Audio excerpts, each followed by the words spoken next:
نبی پاک علیہ الصلوۃ والسلام سے ہم سب کو بے انتہا محبت ہے، اور یہ ایمان کی جان ہے۔ نبی پاک سے محبت نہیں تو ایمان بھی کمپلیٹ نہیں ہوتا۔ اور جب نبی پاک علیہ الصلوۃ والسلام کو تکلیف پہنچے یا نبی پاک علیہ الصلوۃ والسلام کو کسی طرح کی کوئی ایذا پہنچے تو یقیناً جب امتی اس کو پڑھتا ہے، سنتا ہے، تو دل پر بھی تکلیف ہوتی ہے۔ ایک ایسا ہی واقعہ جس میں ہمارے آقا علیہ الصلوۃ والسلام کو تکلیف پہنچائی گئی، نبی پاک علیہ الصلوۃ والسلام پر جادو کیا گیا۔ ناظرین، آج یہ واقعہ ہم سنیں گے اور یہ قرآنی واقعہ ہے، اور اس کے ذریعے بہت ساری باتیں بھی سنیں گے۔ جادو کے بارے میں بڑے مسکنسیپشن ہیں لوگوں کے ذہنوں میں، اور سمجھتے ہیں کہ جادو کا توڑ کرنے کے لیے بڑے عجیب و غریب عمل کرنے پڑیں گے، بڑے گناہوں والے کام کرنے پڑیں گے، اللہ کی ناراضگی والے کام بھی لوگ کرنے کے لیے تیار ہو جاتے ہیں، حرام اور ناجائز کام کرنے کے لیے تیار ہو جاتے ہیں، اور سمجھتے ہیں کہ اس سے جادو سے بچا جا سکے گا۔ البتہ جادو کروانے کے لیے بھی لوگ بڑے ہی ناجائز اور حرام کام کرتے ہیں جو کہ جہنم میں لے جانے والے کام ہوتے ہیں۔ اللہ مجھے اور آپ کو ہمیشہ جادو ٹونے آصف سے محفوظ رکھے، ہر قسم کی بلاؤں سے محفوظ رکھے، اور آج قرآن کے ذریعے سمجھیں گے کہ جادو کا علاج کیا ہے، جادو ہو جائے تو بچا کیسے جا سکتا ہے، اور نبی پاک علیہ الصلوۃ والسلام پر جب جادو ہوا تھا، جادو کرنے کی کوشش کی گئی تھی، اس کا نتیجہ کیا نکلا۔ ناظرین، توجہ کے ساتھ آپ نے سلسلے میں شامل رہنا ہے۔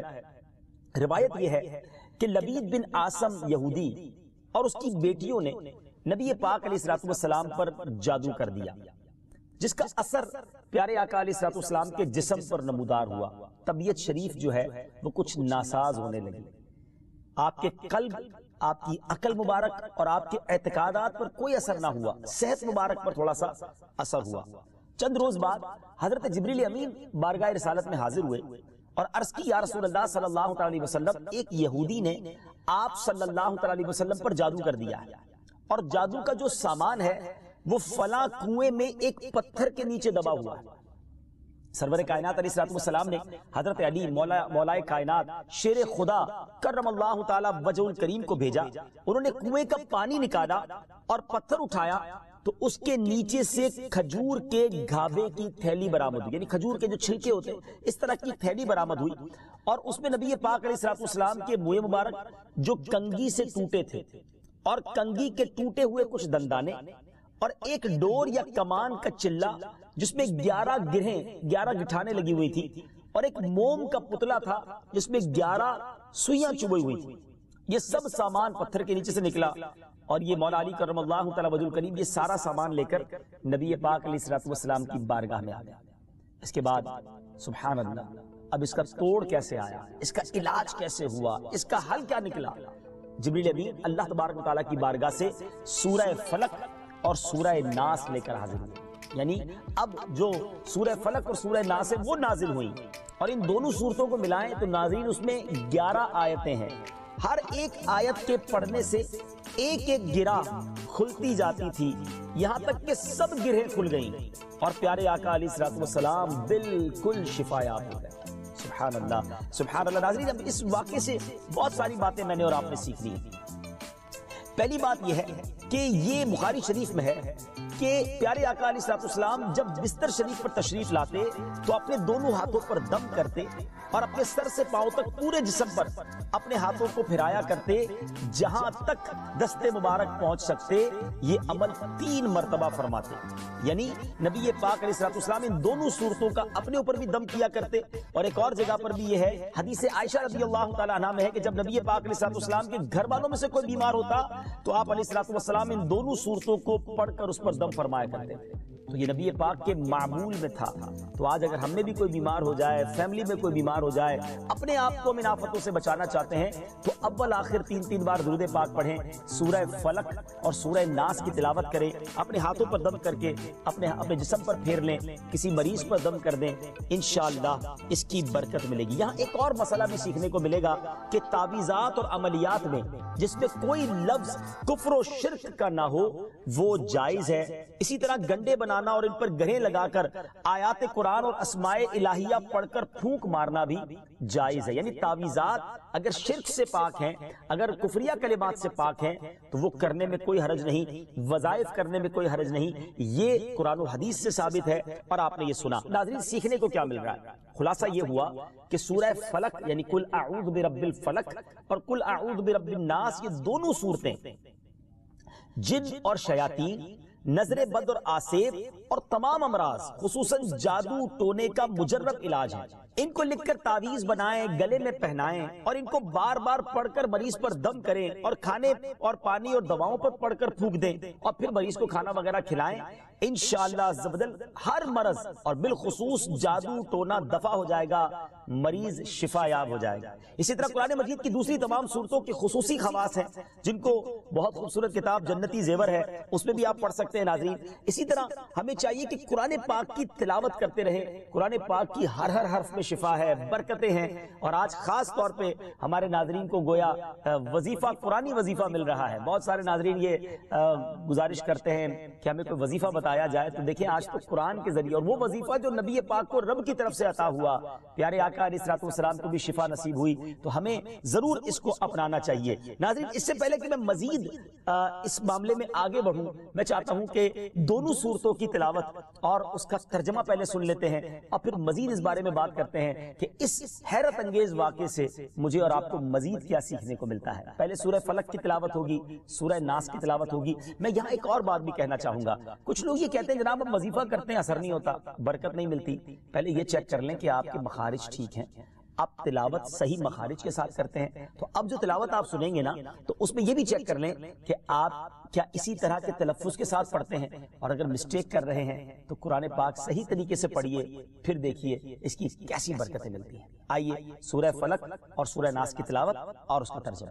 قل اعوذ برب الفلق من شر ما خلق ومن شر غاسق اذا وقب ومن شر النفاثات في العقد ومن شر حاسد اذا حسد۔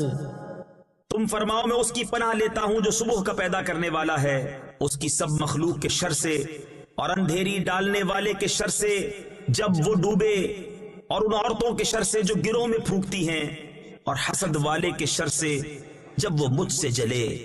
قل اعوذ برب الناس ملک الناس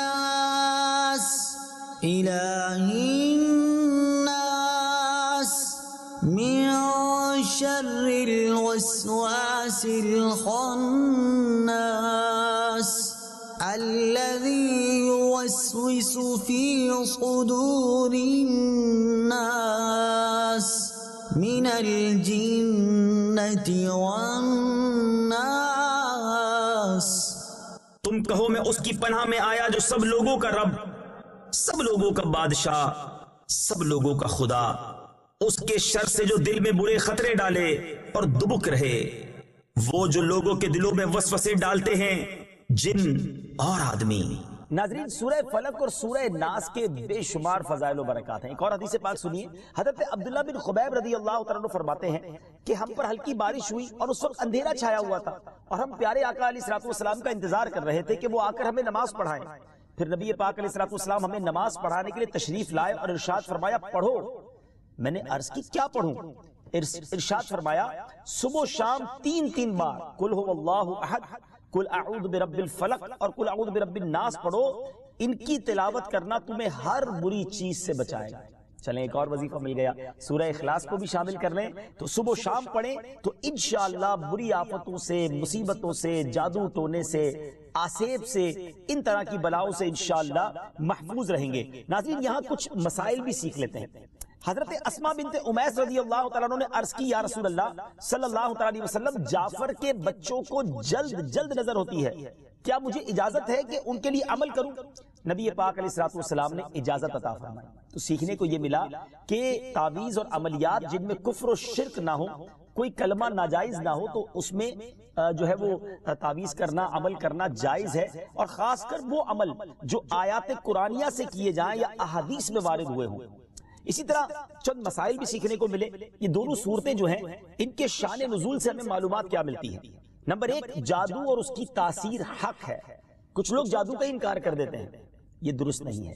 جادو اور اس کی تاثیر حق ہے کیونکہ قرآن میں اس کا ذکر ہے، اور نبی پاک علیہ الصلوۃ والسلام پر بھی آپ کی صحت مبارک پر اس کا اثر ہوا۔ نمبر 2، نبی کے جسم پر جادو کا اثر ہو سکتا ہے، جیسے تلوار، تیر اور نیزے کا بھی اثر ہوتا ہے۔ یہ شان نبوت کے خلاف نہیں ہے، ہاں ایسا اثر نہیں ہو سکتا کہ جس سے نبوت کے متعلقہ امور میں خلل آ جائے۔ حضرت موسیٰ علیہ السلام کے مقابلے میں جادوگر بالآخر اس لیے فیل ہوئے کیونکہ وہاں جادو سے معجزے کا مقابلہ تھا، ورنہ حضرت موسیٰ علیہ السلام کے خیال پر بھی اس جادو نے اثر کیا کہ ان کو خیال ہوا کہ یہ لاٹھیاں رسیاں چل رہی ہیں۔ نبی کریم علیہ السلام کے خیال پر بھی اسی طرح یہی اثر ہوا تھا۔ نمبر 3، جادو کو دور کرنے میں سورہ فلق اور سورہ ناس کو خصوصی تاثیر حاصل ہے۔ نمبر 4، جادو، ٹونے اور عملیات اور اثرات اور بیماریوں کو ختم کرنے کے لیے قرآن پاک کی صورتوں اور آیتوں کو استعمال کیا جا سکتا ہے، اور بخاری شریف میں سورہ فاتحہ کو اس مقصد کے لیے استعمال کرنے کا بیان موجود ہے۔ تو سورہ فاتحہ کو سورہ شفا بھی کہا جاتا ہے، تو یہ بھی شفا کے لیے بڑا مجرب اور بڑا پیارا وظیفہ ہے۔ ناظرین، یہ چند باتیں تو ہم نے اس واقعے کے متعلق سیکھی، سورہ فلق اور سورہ ناس کے کچھ فضائل بھی سنے۔ میں یہاں ایک اور بات بھی کرنا چاہتا ہوں کہ آج کل پرابلم یہ ہو گیا ہے کہ اتنے عاملین آ گئے ہیں، اتنے عمل کرنے والے لوگ آ گئے ہیں، اتنے بورڈ ہمارے شہروں اور وطن میں لگ جاتے ہیں کہ ایسا لگتا ہے ہر دوسرے آدمی پہ جن ہے یا اس پہ جادو ہو گیا ہے۔ خدارا جھوٹے عاملین سے اپنے آپ کو بچائیے۔ اگر جینے کی تمنا ہے تو کچھ پہچان پیدا کر۔ لوگوں کے گھر بک جاتے ہیں، لوگوں کی عزتیں پامال ہو جاتی ہیں، عجیب ماحول ہو گیا ہے۔ کچھ بد نصیب تو وہ ہیں جو کسی کو تباہ کرنے کے لیے جادو کروانے جاتے ہیں اور ہزاروں لاکھوں روپے خرچ کرتے ہیں، اور پھر بیچارے کچھ جب بیمار ہو جاتے ہیں تو اپنا بعض اوقات ڈاکٹری مسئلہ ہوتا ہے اور وہ بھی کسی عامل کے ہتھے چڑھ جاتے ہیں، اور وہ کہتا ہے جناب آپ کے گھر میں بہت برا عمل ہوا ہے، فلاں جگہ کوئی چیز دبی ہوئی ہے، اور اس کو اب سنبھالنے کے لیے، اس کو نکالنے کے لیے اتنے بکرے چاہیے، اتنے مرغے چاہیے، اتنے انڈے چاہیے، قبرستان میں یہ عمل کرنا ہوگا، اور پھر غریب آدمی اپنی چیزوں کو بیچ کر ہزاروں لاکھوں روپے انہیں دے دیتے ہیں اور خاندان کے خاندان ٹوٹ جاتے ہیں۔ ایسا نہ کریں، پلیز ایسا نہ کریں، بلکہ میں تو ان عاملین سے بھی گزارش کروں گا کہ حلال روزی کی طرف آئیں۔ دعوت اسلامی نے بڑا شاندار ایک انداز اختیار کیا، اللہ سلامت رکھے دعوت اسلامی کے مدنی ماحول کو۔ ناظرین، آپ سوچ رہے ہوں گے کہ پھر ہماری بیماریوں کے لیے ہم تعویذ کس سے لیں، ہم یہ وظائف کہاں سے لیں؟ آپ کی دعوت اسلامی ہے نا، الحمدللہ دعوت اسلامی کا ایک شعبہ ہے جس کا نام ہی مکتوبات و تعویذات عطاریہ ہے۔ اس میں آپ کو بغیر کسی فیس کے، جی ہاں بغیر کسی فیس کے، لاکھوں لاکھ تعویذ ہر مہینے ناظرین یہاں سے دیے جاتے ہیں، پوسٹ بھی کیے جاتے ہیں، کوریئر بھی کیے جاتے ہیں، اس کی بھی کوئی فیس نہیں لی جاتی۔